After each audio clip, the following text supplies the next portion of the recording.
Assalamualaikum warahmatullahi wabarakatuh. Perkenalkan, nama saya Endang. Saya adalah calon guru penggerak angkatan ke-7 dari Kabupaten Katingan. Dalam kesempatan ini, saya akan menyampaikan aksi nyata modul 1.4, yaitu budaya positif.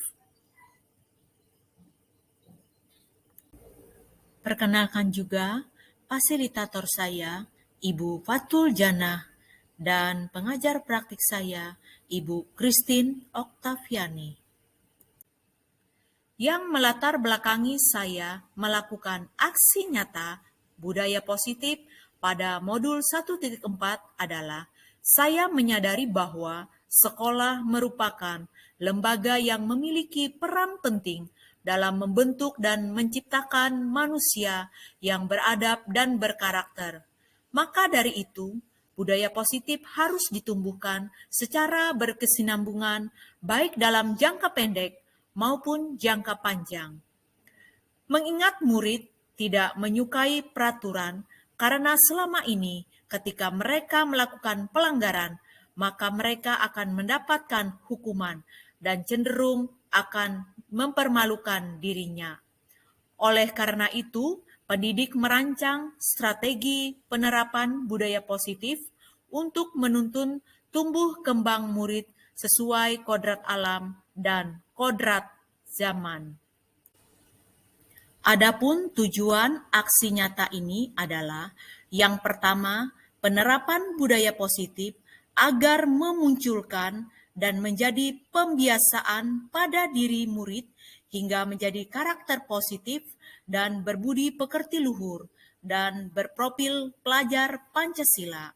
Yang kedua, menciptakan murid yang merdeka dan disiplin diri yang kuat.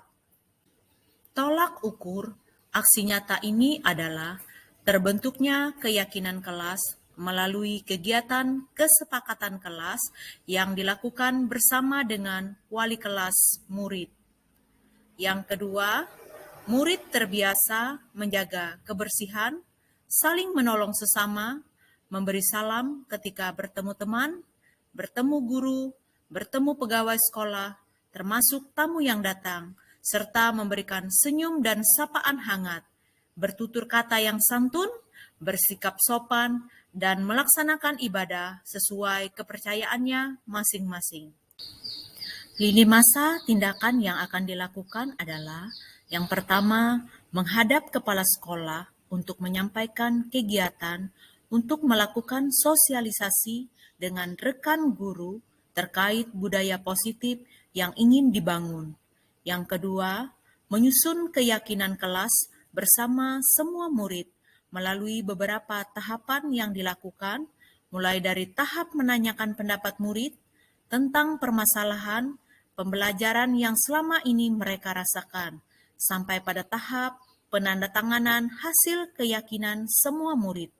Yang ketiga, berkoordinasi dan berkolaborasi dengan wali kelas untuk membuat keyakinan kelas di kelas masing-masing. Dan yang keempat, memantau, merefleksi, dan mengevaluasi keyakinan kelas yang telah dibuat.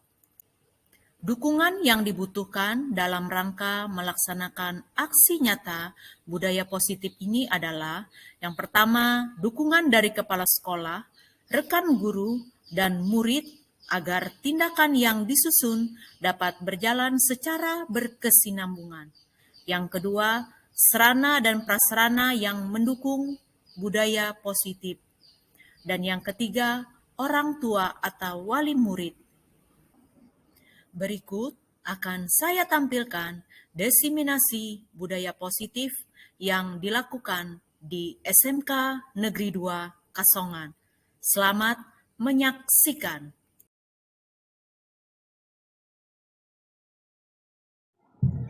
Baiklah, acara selanjutnya kita akan mendengarkan sambutan dari Kepala Sekolah SMK Negeri 2 Kasongan kepada Ibu Lamia. Kami persilakan.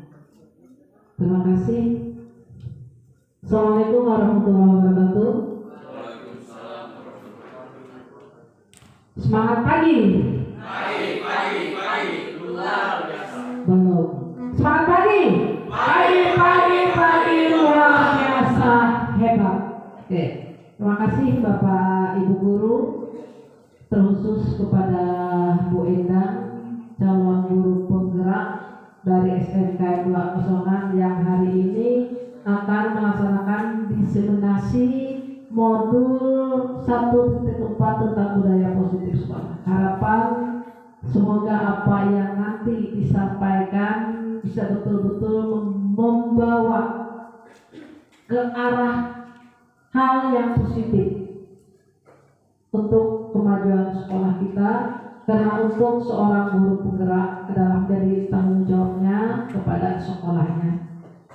Dukungan yang sangat luar biasa saya secara pribadi dan atas nama kepala sekolah selalu untuk calon guru penggerak yang ada di SMK 2 Kasongan ini, karena harapan kita dari guru-guru penggerak inilah nanti akan bisa membawa perubahan yang sangat baik menuju ke program visi dan misi kita, karena visi dan misi kita SMK 2023 adalah sekolah menuju ke arah perubahan. Oleh sebab itu, sekali lagi selamat kepada Bu Endang yang sekarang sudah menuju ke modul 1.4, sudah hampir 3 bulan menjadi seorang calon guru penggerak. Semoga sampai 6 bulan ke depan selalu bisa mengerjakan tugas-tugasnya, karena memang tugas-tugas untuk seorang guru penggerak itu saya yakin sangat luar biasa dan bisa mengimbas juga untuk sekolah. Hasilnya nanti mengimbas untuk sekolah kita. Mungkin itu bisa saya sampaikan. Kali ini Bu Endang didampingi oleh Ibu pengajar praktik ya, Ibu Christine. Selamat datang Bu Christine di SMK 2 Kasongan. Setelah ini saya serahkan mungkin ke pendamping pengajar praktik untuk mendampingi calon guru penggerak kami yang ada di SMK 2 Kasongan ini. Terima kasih. Assalamualaikum warahmatullahi wabarakatuh. Silakan Bu Endang. Ya, terima kasih Ibu Lamia yang sudah membuka acara kegiatan diseminasi budaya positif yang dilaksanakan pada pagi hari ini di SMK Negeri 2 Kasongan. Saya ucapkan terima kasih kepada Ibu Lamia selaku kepala sekolah yang sudah mendukung kegiatan saya untuk menyelesaikan tugas aksi nyata modul 1.4 yaitu budaya positif, dan saya juga mengucapkan terima kasih kepada Bapak Ibu Guru yang sudah berkenan hadir dalam kesempatan hari ini untuk mendengarkan bersama-sama diseminasi yang akan saya sampaikan terkait budaya positif yang merupakan tugas akhir dari modul 1.4 yaitu budaya positif. Baik Bapak Ibu yang saya hormati, dalam kesempatan kali ini saya ucapkan salam dan bahagia. Tabe salamat lingun alatai, salam sujud karendem marempang, adil katalino bajuramin kasaruga, basengat kajubata, arus. Ya, terima kasih. Dalam kesempatan ini saya akan menyampaikan mengenai budaya positif. Lanjut ya. Sebelum saya menyampaikan tentang budaya positif, saya ingin bertanya kepada Bapak Ibu atau adik-adik yang sedang melaksanakan PKL di sekolah kita yang akan menyelesaikan studinya nanti, apa yang terlintas di dalam benak kita semua terkait apa itu budaya positif? Perkenalkan, nama saya Muhammad Saleh. Saya mahasiswa dari Universitas Muhammadiyah Palangkaraya. Saya ingin menjawab pertanyaan dari Ibu, apa makna budaya positif dan apa budaya positif yang telah kita terapkan. terbesit dalam pikiran saya adalah budaya positif itu dari hal kecil. Contoh yang budaya ataupun yang terus-menerus seperti peduli akan lingkungan, budaya positif, memiliki disiplin yang bagus, itu juga termasuk budaya yang positif. Seperti itu. Terima kasih. Iya. Baik, terima kasih kepada Saudara Saleh yang sudah memberikan tanggapan mengenai budaya positif. Mungkin dari Bapak Ibu yang lain, saya persilahkan.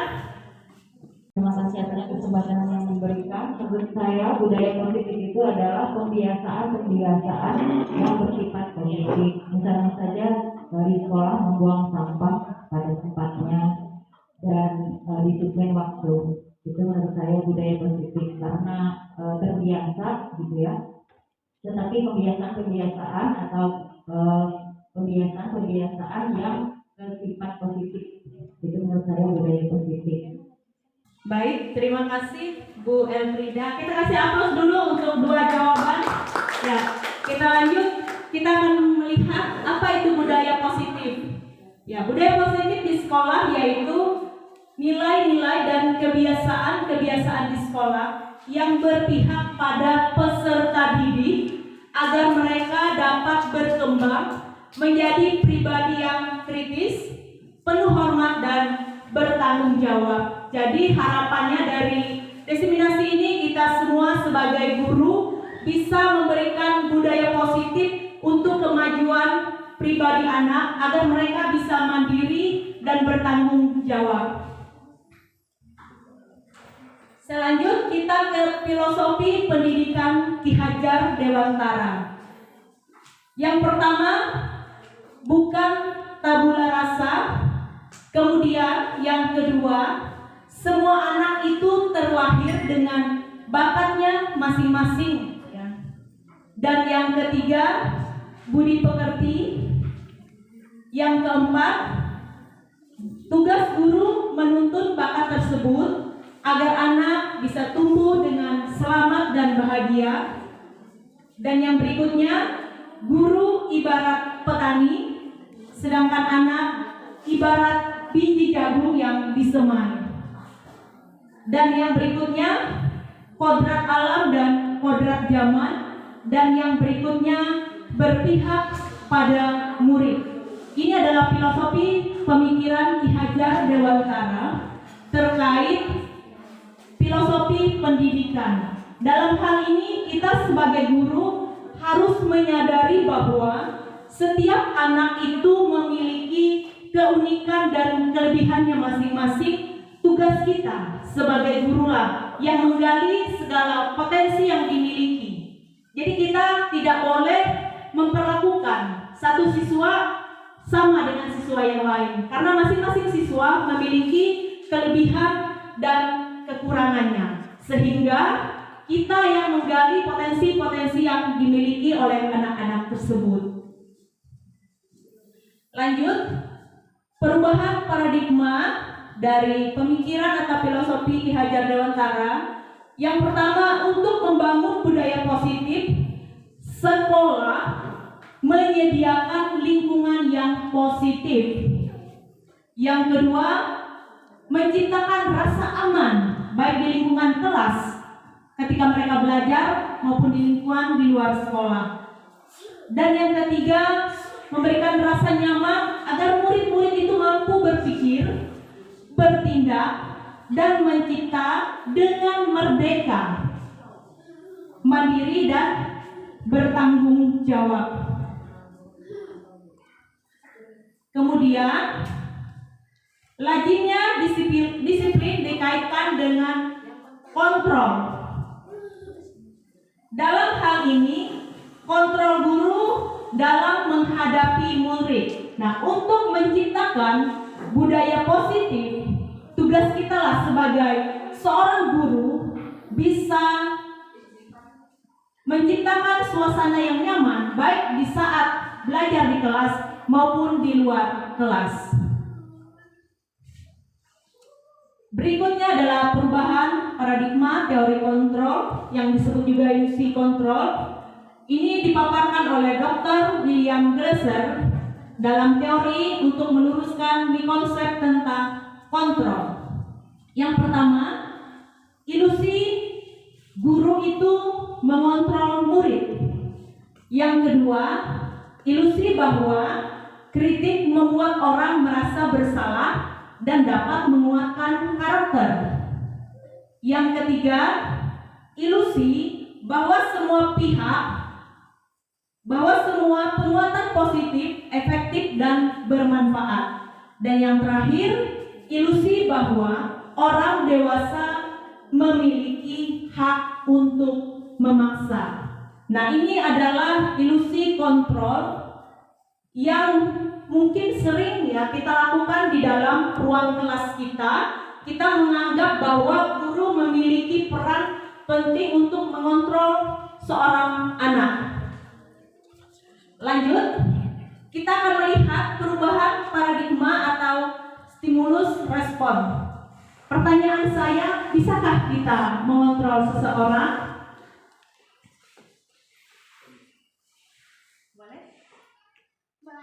Kalau mengontrol seseorang aku nggak bisa. Menurut Sumardi tidak bisa. Saya bisa. Bisa. Ada dua jawaban yang bervariasi. Silakan yang lain, Bapak Ibu guru. Apakah kita bisa mengontrol seseorang? Mungkin Bu Naya? Tidak bisa. Baik. Kita akan melihat, terima kasih ya untuk responnya. Kita akan melihat ada stimulus respon dan teori kontrol. Di dalam stimulus respon, kita mencoba mengubah orang agar berpandangan sama dengan kita. Sedangkan di dalam teori kontrol, kita berusaha memahami pandangan orang lain tentang dunia. Nah, tadi pertanyaannya adalah, bisakah seseorang atau kita mengontrol orang lain? Jika stimulus respon mengubah orang menurut pemikiran atau pandangan kita, sedangkan teori kontrol kita berusaha memahami pandangan orang lain tentang dunia. Kemudian stimulus respon yang kedua, perilaku buruk dilihat sebagai suatu kesalahan. Kemudian kalau teori kontrol, semua perilaku itu memiliki tujuan. Jadi ketika orang bertindak, orang mempunyai tujuan. Dia bisa tidak suka terhadap sesuatu, pasti dia akan memberikan respon, penolakan.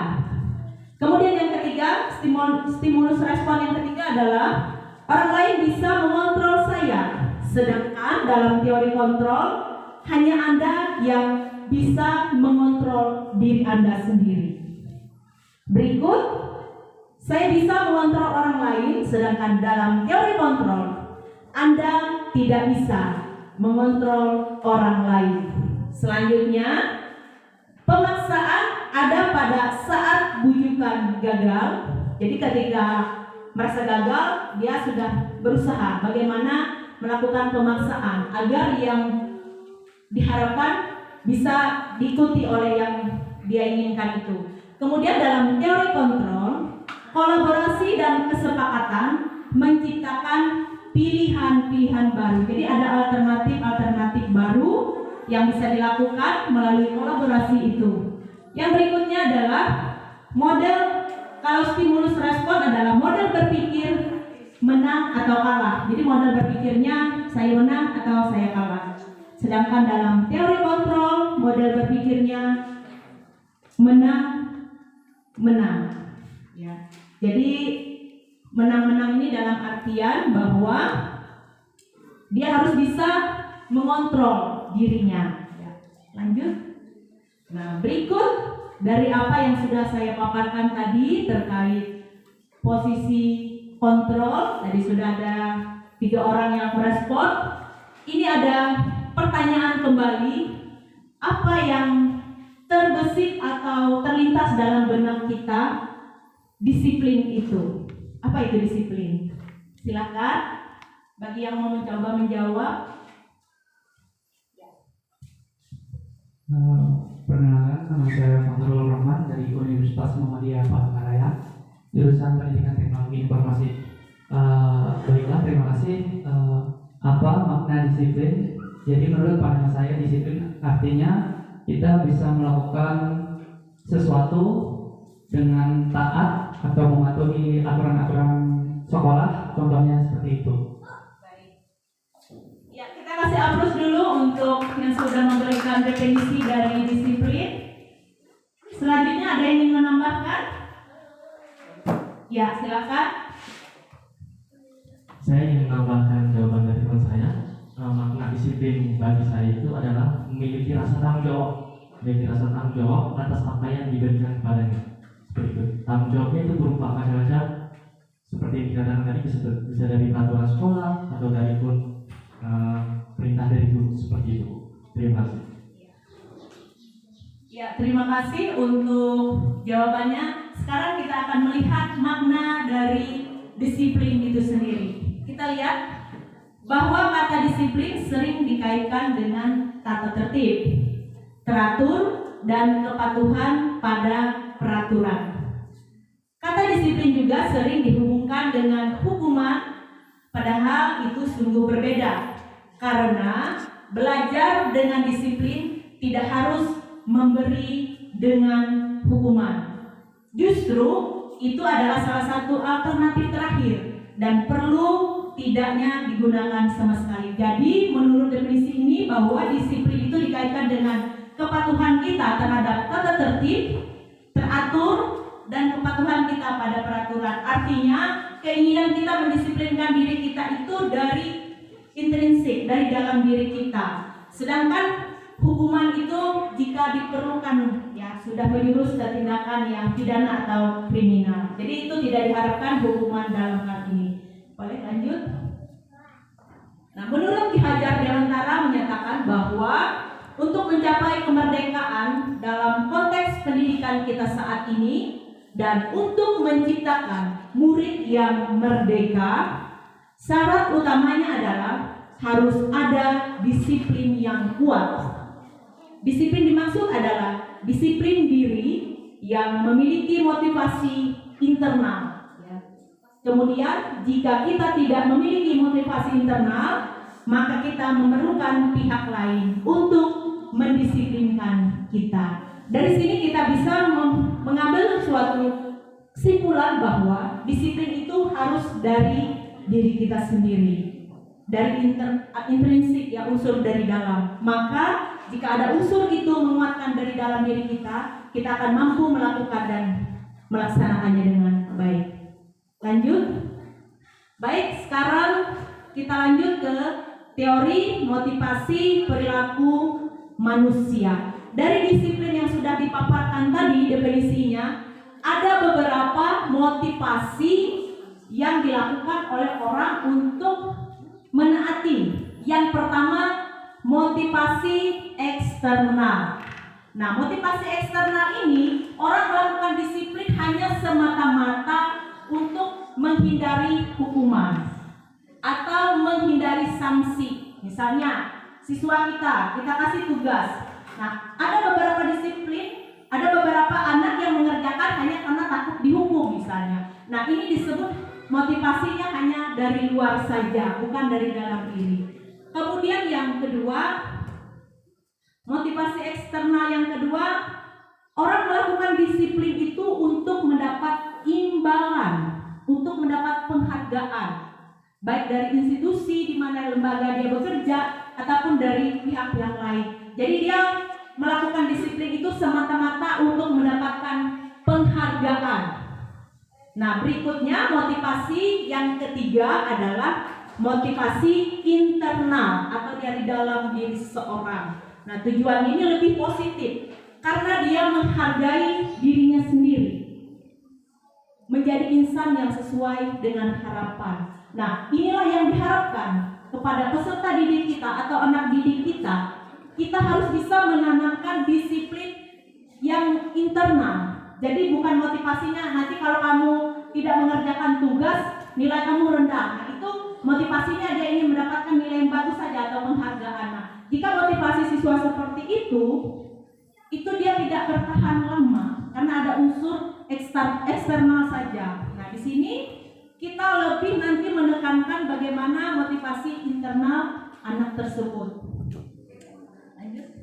Nah, di sini untuk mewujudkan yang saya sampaikan tadi, diperlukan yang pertama budaya positif.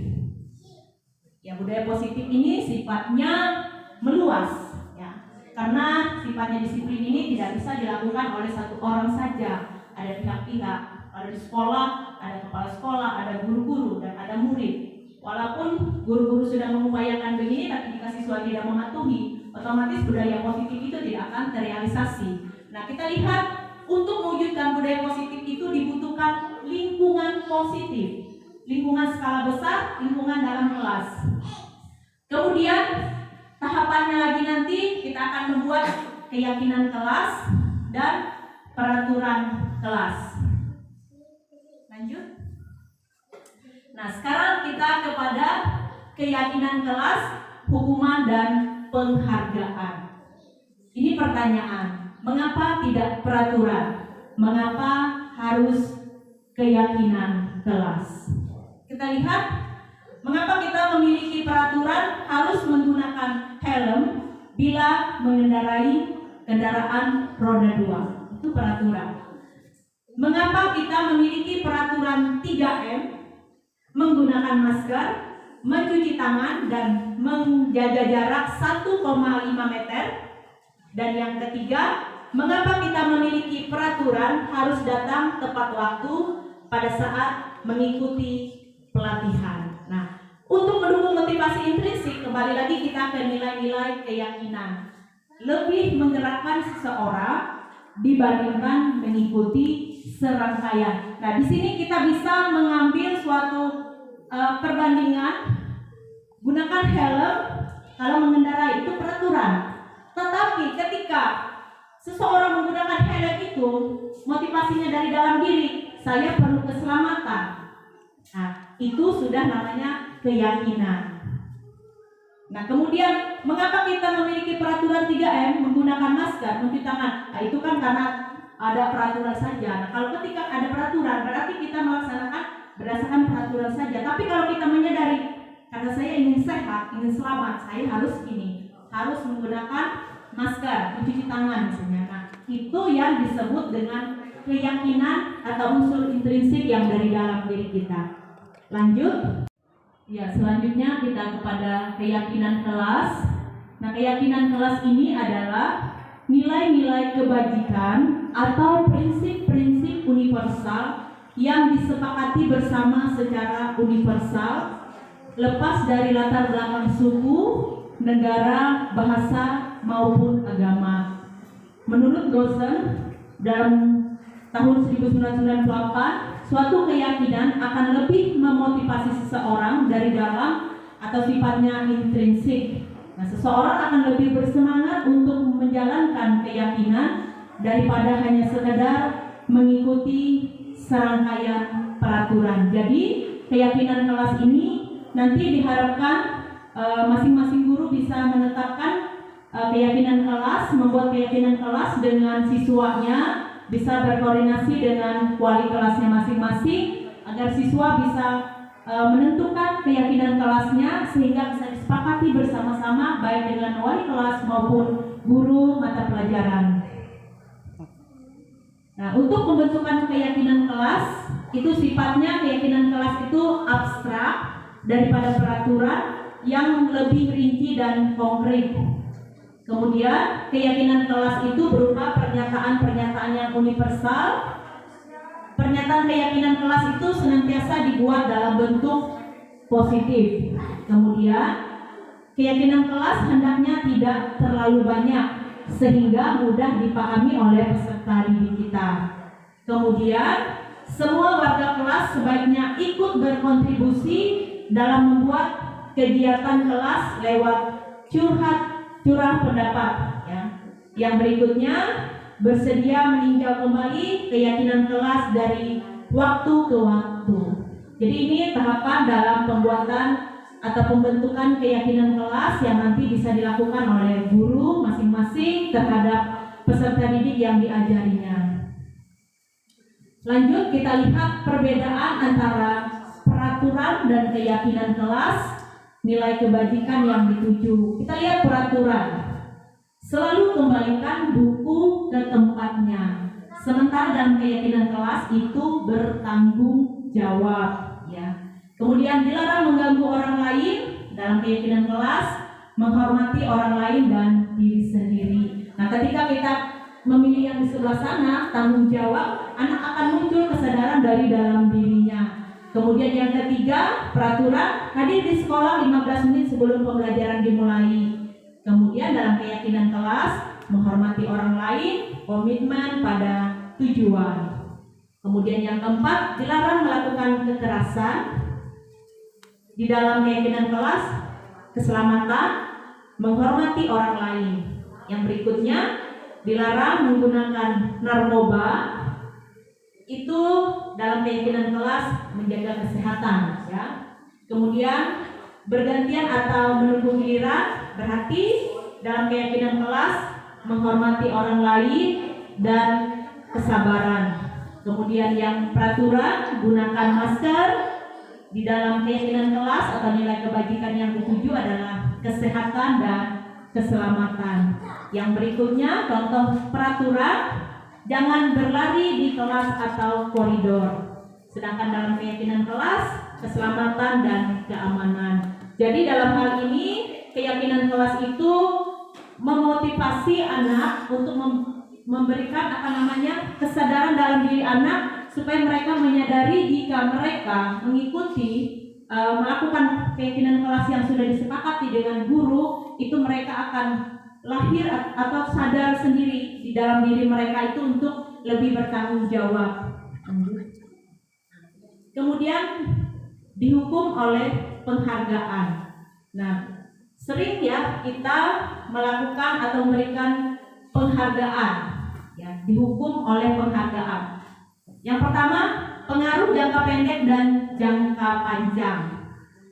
Penghargaan menghukum, penghargaan mengurangi ketepatan, penghargaan tidak efektif, penghargaan merusak hubungan. Jadi kadang kita terhadap siswa bisa kita kasih penghargaan atau hukuman. Ini dampaknya dari apa yang kita lakukan, jangka panjang dan jangka pendeknya itu bisa membuat merusak hubungan kita dengan peserta didik. Lanjut, ini ada pertanyaan kembali, apakah tindakan yang dilakukan oleh guru ini termasuk hukuman atau konsekuensi? Silakan Bapak Ibu boleh melihat. Di sini ada tindakan guru dan ada hukuman atau konsekuensi. Ya, kita lihat. Mencatat 100 kali di dalam buku dengan kalimat, saya tidak akan terlambat lagi. Apakah ini masuk dalam hukuman atau konsekuensi?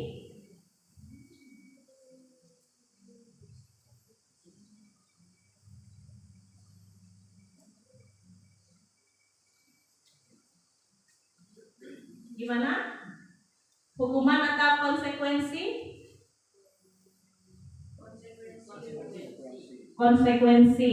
Baik, kita lihat nanti ya apakah jawaban Bapak Ibu termasuk hukuman atau konsekuensi. Lanjut. Lari mengelilingi lapangan basket 2 kali karena terlambat hadir di sekolah masuk dalam hukuman atau konsekuensi? Hukuman. Lanjut yang ketiga, murid diminta untuk push up 15 kali karena tidak menggunakan masker ke sekolah. Hukuman. Lanjut, menggantikan kertas tugas teman yang telah dicoret-coret. Konsekuensi. Membersihkan tumpahan air di meja tulis karena tersenggol pada saat belajar. Konsekuensi. Lanjut, meminta murid tidak mengenakan sepatu seharian di sekolah karena meminta murid tidak mengenakan sepatu seharian di sekolah karena tidak mengenakan sepatu hitam. Masuk dalam hukuman atau konsekuensi? Hukuman. Lari mengelilingi lapangan basket 2 kali karena terlambat 10 menit untuk pelajaran PJOK.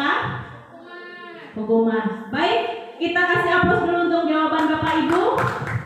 Ya, ada yang menjawab hukuman, ada yang menjawab konsekuensi. Sekarang kita lihat.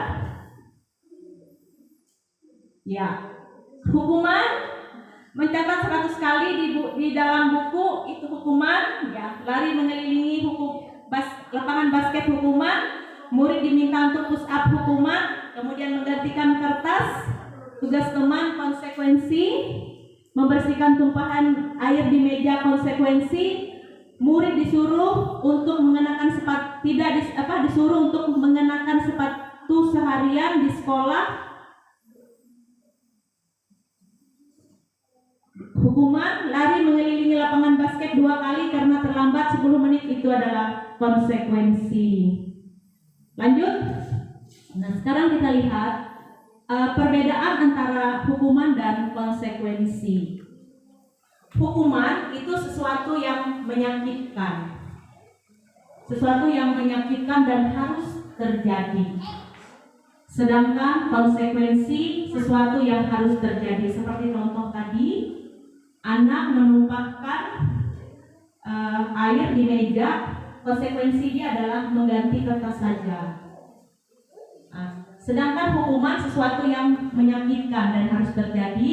Kemudian hukuman membuat anak sakit, baik secara fisik maupun hati mereka, dan dalam jangka waktu yang lama. Kemudian yang ketiga, anak membenci kedisiplinan.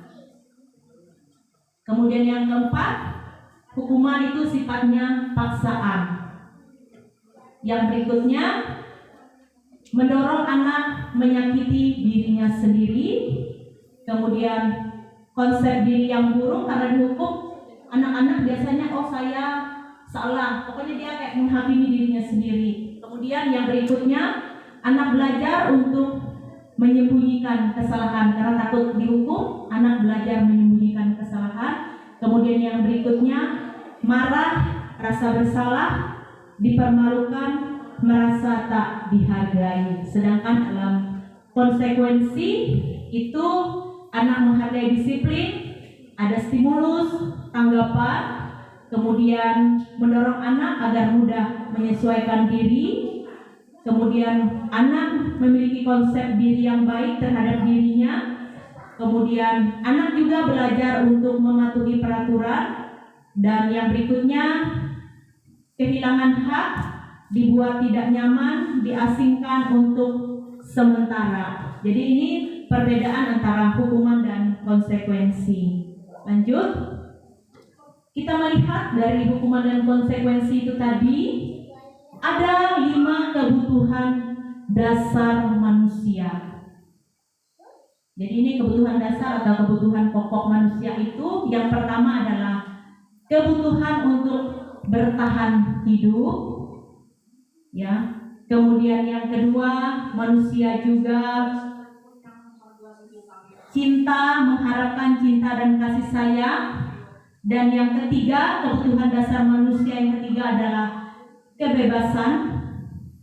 Kebutuhan dasar manusia yang keempat adalah kesenangan, dan kebutuhan dasar yang kelima adalah kekuasaan. Jadi setiap tindakan yang dilakukan oleh manusia beriringan dengan 5 kebutuhan dasar ini. Jadi tugas kita sebagai guru lah yang menelaah, mengkaji, menuntun anak kita apa kebutuhan yang mereka inginkan, supaya kita bisa membimbing mereka dengan baik untuk menemukan jati dirinya. Ya. Untuk memperoleh 5 kebutuhan itu tadi ada 5 posisi kontrol yang bisa dilakukan oleh seorang guru.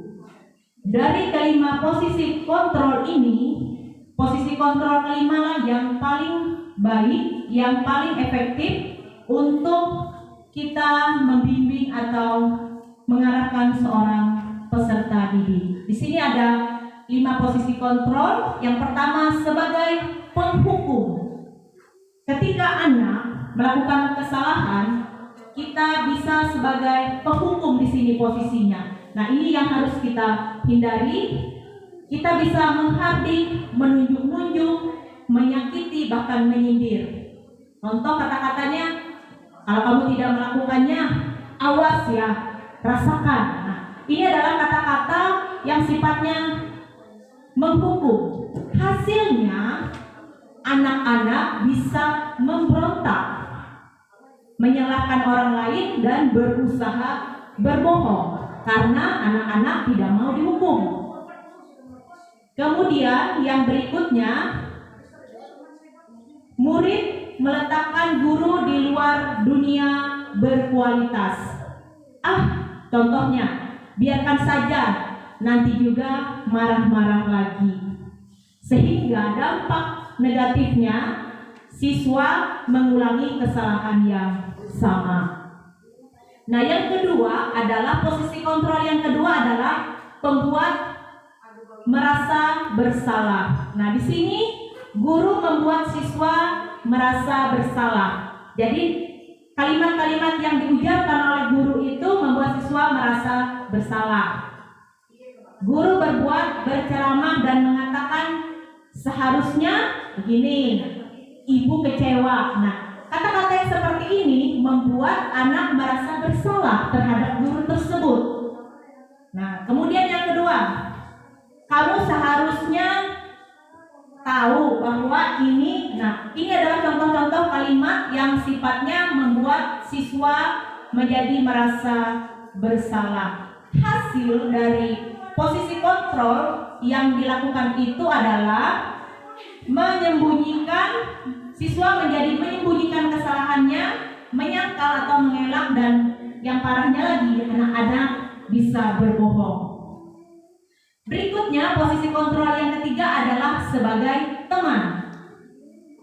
Ya, sebagai teman ini membuat alasan-alasan untuk muridnya. Ayolah, lakukan demi ibu. Masa kamu tidak mau? Ingat tidak? Ibu kan pernah bantu. Nah, posisi ini sebagai teman. Jadi guru itu menganggap murid atau siswanya sebagai teman. Nah, dampak yang dilakukan anak atau peserta didik itu menjadi ketergantungan.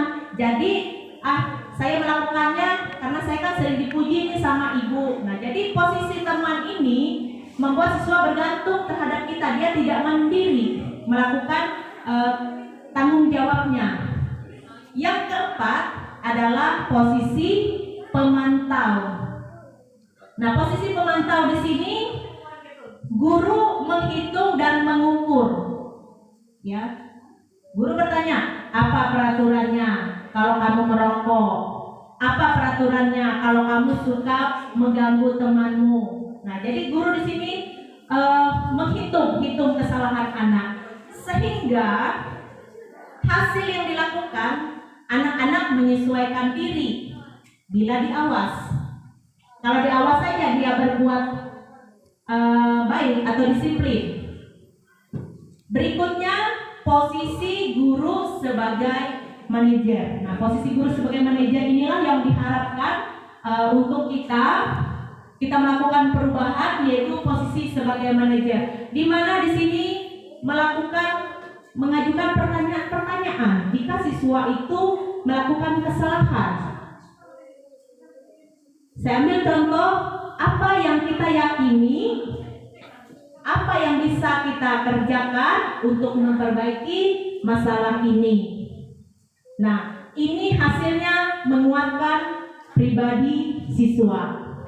Jadi ada 5 posisi kontrol ini yang harapannya nanti bisa kita lakukan pada dari kelima ini. Posisi yang harus kita lakukan adalah posisi sebagai seorang manajer. Nah, jadi ketika kita melakukan posisi sebagai manajer, kita melakukan tahapan segitiga restitusi. Nah, sekarang pertanyaannya, apa itu restitusi? Nah, restitusi itu adalah proses menciptakan kondisi bagi murid untuk memperbaiki kesalahan mereka sehingga mereka bisa kembali pada kelompok mereka dengan karakter yang kuat. Jadi ketika kita menghadapi permasalahan yang dilakukan oleh siswa, kita akan melakukan metode restitusi.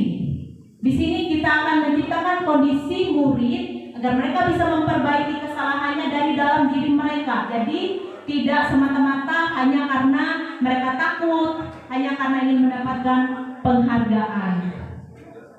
Nah, sekarang ada 9 ciri-ciri restitusi. Yang pertama, bukan untuk menebus kesalahan, namun untuk belajar dari kesalahan. Jadi, kita mengarahkan siswa bukan untuk dia menebus kesalahannya, namun dia belajar dari kesalahannya. Yang kedua, restitusi itu untuk memperbaiki hubungan. Yang ketiga, adanya tawaran, bukan paksaan. Yang keempat, restitusi itu menuntun untuk melihat ke dalam diri anak. Yang kelima, restitusi mencari kebutuhan dasar yang mendasari tindakan. Yang keenam, restitusi diri adalah cara yang paling baik untuk memperbaiki diri. Ketujuh, restitusi itu fokusnya pada karakter bukan pada tindakan. Jadi restitusi itu membangun karakter anak, bukan pada tindakan kita menghukum dan lain sebagainya. Lanjut, yang kedelapan, restitusi itu fokusnya pada solusi, jadi pemecahan masalahnya. Dan yang terakhir, restitusi itu mengembalikan murid yang berbuat salah pada kelompoknya. Jadi kita menumbuhkan rasa percaya diri, bukan sifatnya menghukum.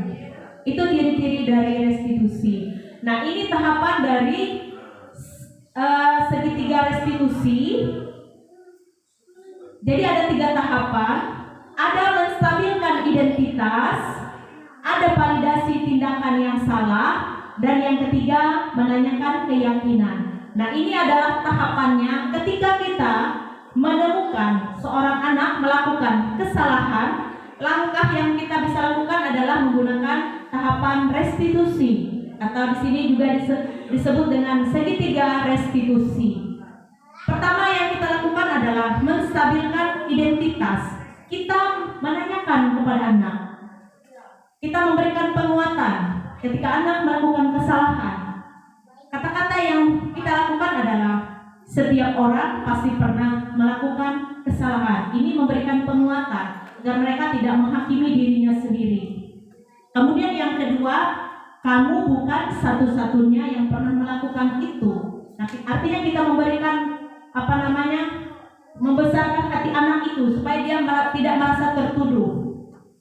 Kemudian yang kedua, validasi tindakan yang salah. Jadi untuk menstabilkan identitas itu tadi, kita mengubah posisi anak yang tadinya bersalah menjadi posisi tidak bersalah, mengubah posisinya, jadi sehingga dia tidak merasa tertekan.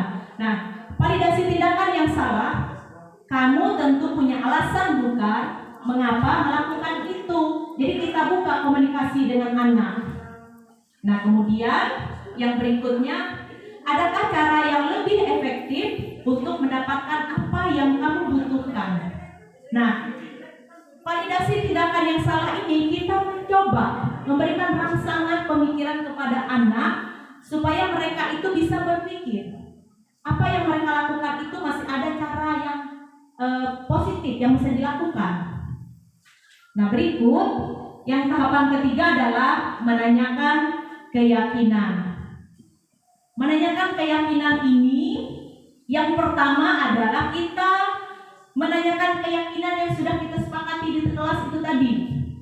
Nilai-nilai apa yang telah kita sepakati, kita kembalikan lagi kepada kesepakatan yang sudah mereka buat. Karena keyakinan itu kan lahir dari dalam diri anak. Otomatis ketika mereka melakukan pelanggaran, mereka akan merasa bertanggung jawab. Karena kesepakatan itu dibuat oleh guru dan siswa tersebut. Kemudian yang kedua, kamu ingin menjadi orang yang seperti apa? Jadi kita berikan ruang untuk mereka berkomunikasi, untuk mereka berdiskusi, mereka itu mau jadi seperti apa atas tindakan yang mereka lakukan. Nah, jadi tahapan ini disebut juga tahapan segitiga restitusi, yaitu menstabilkan identitas, validasi tindakan yang salah, dan menanyakan keyakinan. Ya, demikian paparan yang bisa saya sampaikan. Saya ucapkan terima kasih.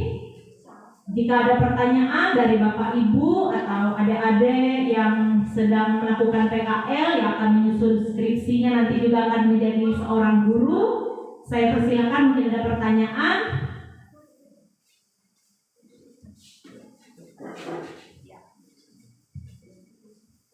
Di sini saya akan menanyakan bagian kebutuhan dasar manusia dan dunia yang berkualitas. Di situ terdapat, ya, saya buka. Terdapat 5 kebutuhan dasar manusia. Yang pertama adalah kebutuhan untuk bertahan atau survival. Yang kedua, cinta dan kasih sayang, love and belonging. Yang ketiga, kebebasan, freedom. Yang keempat, kesenangan, fun. Dan 5, kekuasaan atau power. Nah, di sini kan kebutuhan dasar ini menjadi prinsip dasar. Bagaimana sih memiliki rasa tanggung jawab yang baik dan juga baik sebagai manusia dan manusia yang lain. Nah, di dalam 5 ini faktor yang paling mempengaruhi dari segi intrinsiknya seperti apa, Bu? Bagian apa? Faktor yang paling mempengaruhi ini kan semuanya dari kebanyakan intrinsik, Bu. Ya, itu faktor apa, Bu, yang mempengaruhi ini? Terima kasih. Ya, kita kasih aplaus dulu untuk pertanyaan. Ya, jadi pertanyaan si Saleh. Jadi Saleh menanyakan faktor apa yang mendorong gitu ya untuk orang ya bisa memenuhi ini. Jadi kita lihat ini ada 5 faktor. Jadi manusia itu berbuat karena ada 5 kebutuhan dasar ini yang ingin dipenuhi di dalam dirinya. Misalnya ada dari 5 ini ada 3 saja yang terpenuhi. Ada 3 saja yang terpenuhi sehingga ada 2 yang kurang. Dari 2 yang kurang inilah yang bisa menimbulkan reaksi dari si anak tersebut. Nah, reaksi ini nanti bisa berdampak, bisa yang sifatnya reaksi positif, bisa reaksi negatif. Nah, jika keinginan atau kemauannya itu bisa terpenuhi dengan respon yang positif, itu tidak berdampak negatif. Nah, tetapi jika keinginannya itu tidak terpenuhi secara maksimal, nah ini yang bisa menerima respon yang negatif. Misalnya saya ambil contoh,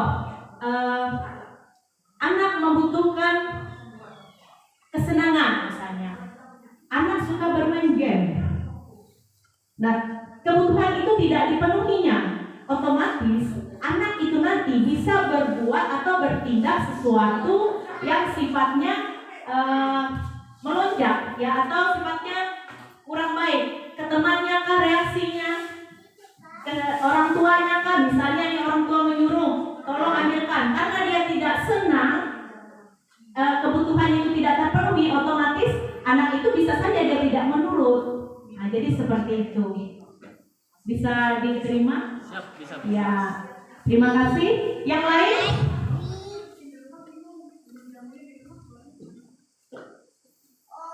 Ya, Bu Naomi. Baik. Jika tidak ada tanggapan lain, saya akan mengakhiri pertemuan diseminasi aksi nyata budaya positif modul 1.4. Saya ucapkan terima kasih atas perhatian kita semua, dan harapan saya kita bisa bersama-sama melakukan perubahan demi kemajuan sekolah, demi kemajuan peserta didik kita, agar mereka memperoleh merdeka baik dalam belajar, baik mereka memperoleh hak-hak hidup mereka. Terima kasih, saya akhiri. Wassalamualaikum warahmatullahi wabarakatuh. Selamat pagi. Baiklah, demikianlah berakhirnya rangkaian kegiatan diseminasi budaya positif modul 1.4 di SMK 2 Kasongan oleh Ibu Endah SPD CGP Angkatan 7 Kabupaten Katingan. Atas perhatian Bapak Ibu semuanya, kami ucapkan terima kasih. Selamat pagi. Selamat pagi.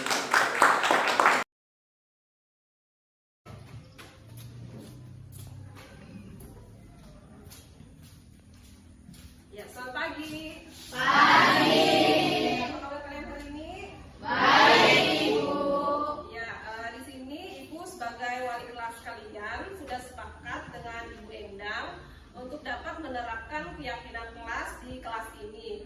Nanti bagaimana penerapannya akan disampaikan oleh Ibu Endang. Silakan Ibu Endang. Baik, terima kasih Bu Anita. Ya, selamat pagi anak-anak. Dalam kesempatan ini, Ibu akan membuat keyakinan kelas atau kesepakatan kelas yang nantinya Ibu akan membagikan dalam beberapa kelompok. Jadi, masing-masing kalian akan membuat keyakinan kelas. Jadi, keyakinan kelas itu harapan atau keinginan kalian yang mau kalian wujudkan di dalam kelas kita ini. Jadi, misalnya, sambil contoh, si Pajar, mau apa Pajar? Misalnya, ada sikap saling menghargai seperti itu di dalam kelas ini. Jadi seperti itu. Nah, harapan Ibu nanti masing-masing anak membuat keyakinan kelas, misalnya Pajar dengan Wendri, ya. Kemudian Anelia dengan Marsi. Nah, jadi silakan nanti kalian lakukan diskusi dengan kelompok kalian untuk membuat keyakinan kelas. Harapannya untuk kenyamanan kelas kita, supaya kita bisa saling menghargai dan menghormati dan lancar juga aktivitas belajar kita di dalam kelas ini. Nah, untuk kegiatan itu mungkin ada yang mau ditanyakan? Saya persilakan. Silakan. Boleh? Ada yang mau ditanyakan? Sudah jelas? Sudah. Baik, kalau sudah jelas, Ibu akan bagikan kertas stick note ini. Nanti masing-masing kelompok akan menulis keyakinan kelas yang akan dibuat, ya. Ibu akan bagikan satu kelompok 2 orang, ya. Nanti setelah selesai keyakinan kelas yang dibuat itu, kalian tempelkan di depan dan nanti akan dibacakan, ya. Nanti Ibu minta mungkin tidak terlalu banyak perwakilannya, misalnya 7 kelompok saja, ya. Bisa dipahami? Bisa. Bagikan dulu, ya. Pajar mau warna apa, Pajar? Terserah. Kuning. Ya, boleh Pajar. Ya, Ibu bagikan dulu, ya.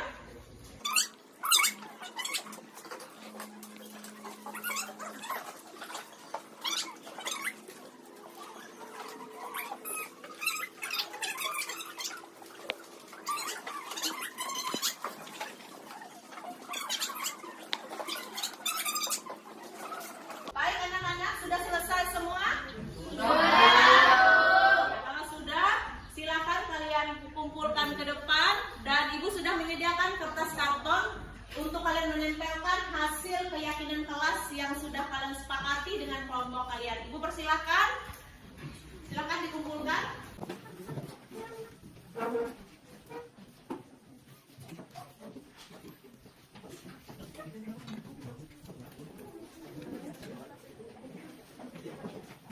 Sebelumnya kita akan mendengar beberapa keyakinan kelas yang sudah disepakati. Ibu minta dari kelompok 2, yaitu kelompok Fireli dan Jahrani. Silahkan membacakan keyakinan kelas yang disepakati.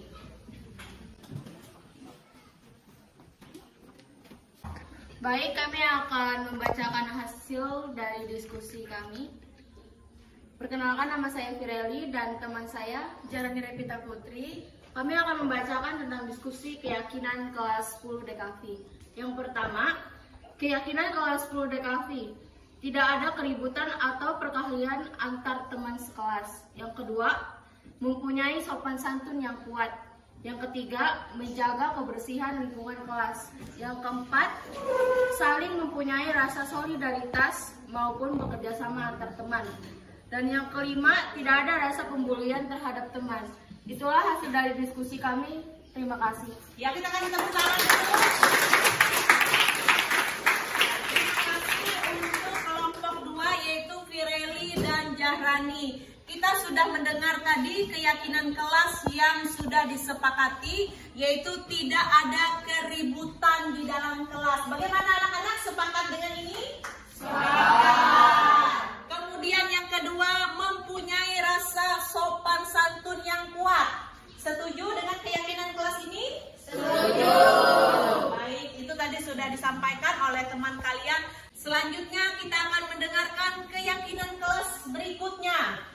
sudah disepakati oleh dua pemuda yang cakep ini. Silakan Fajar dan Wendri membaca.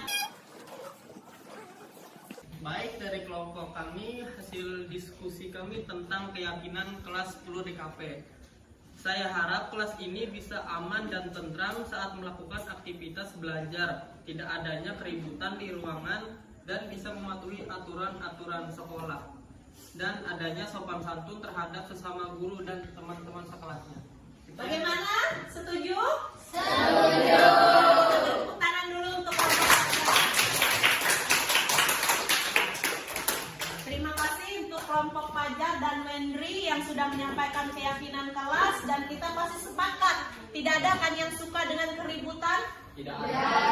Baik, selanjutnya kita akan mendengarkan keyakinan kelas yang sudah disepakati oleh teman kalian Nenia dan Widya. Ibu persilakan.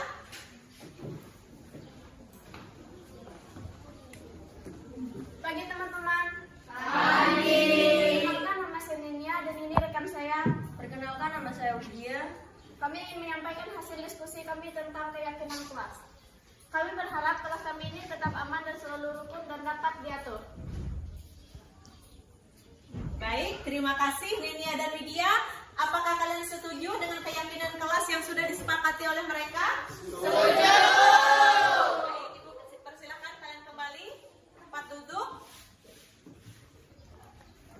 Ya, baik anak-anak, keyakinan kelas sudah kita sepakati dan Ibu harapkan kalian bisa melakukannya dengan penuh tanggung jawab. Kemudian keyakinan kelas yang sudah kalian tulis ini nanti bisa kalian tempel di belakang ataupun di pojok kanan supaya bisa kalian baca secara terus-menerus dan mengingatkan kalian kembali agar bisa melakukannya dengan penuh tanggung jawab. Bagaimana anak-anak? Bisa dipahami? Iya. Kalau bisa dipahami, Ibu ucapkan terima kasih. Ibu akhiri pertemuan kita pada pagi hari ini. Selamat pagi.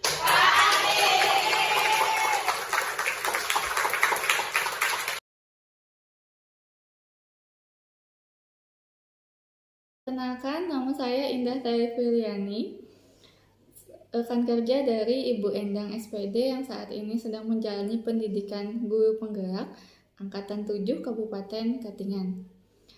Saya melihat selama ini Bu Endang memiliki semangat yang sangat luar biasa dalam membangun perubahan di sekolah, terutama di SMK Negeri 2 Kasongan. Sebagai guru di SMK, Bu Endang sudah memberikan inspirasi yang sangat banyak dalam hal ide-ide untuk pembelajaran di sekolah yang dapat menjadi inspirasi bagi rekan kerjanya yang lain. Dan saat saya mendengarkan diseminasi dari Bu Endang, saya mendapatkan pengalaman atau pemahaman tentang budaya positif yang dapat diterapkan di SMK Negeri 2 Kasongan.